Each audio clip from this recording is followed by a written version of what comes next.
ہم کریں گے ہر مظلوم کی حمایت۔ السلام علیکم، میں ہوں حورین فاطمہ اور آپ دیکھ رہے ہیں حمایتی نیوز HD چینل۔ نظر ڈالتے ہیں آج کی اہم خبروں پر۔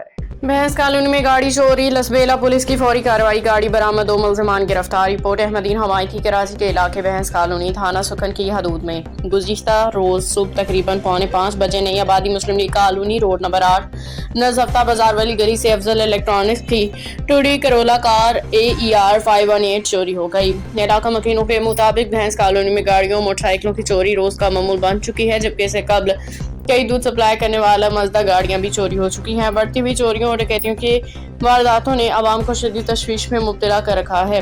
دوسری جانب لسبیلا پولیس نے فوری اور مؤثر کارروائی کرتے ہوئے بڑی کامیابی حاصل کی ہے۔ SSP لسبیلا نجیب اللہ پندرانی کی ہدایت پہ انچارج CI لسبیلا جان محمد جاموٹو ان کی ٹیم نے ہوتل کے قریب وایارو چیک پوسٹ پہ کارروائی کرتے ہوئے کراچی سے کوئٹہ جانے والی مذکورہ چوری شدہ گاڑی کو برآمد کر لیا۔ کارروائی کے دوران 2 مبینہ کار لفٹرز علی رحمان وسیم شہزاد کو بھی گرفتار کر لیا گیا۔ پولیس نے ملزمان کے خلاف مقدمہ درج کر کے مزید تفتیش شروع کر دی ہے۔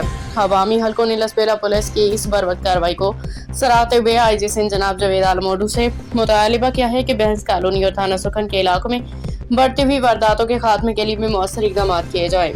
باخبر رہیے ہر جگہ ہر وقت، جانیے ملکی اور غیر ملکی حالات و واقعات یقین کے ساتھ۔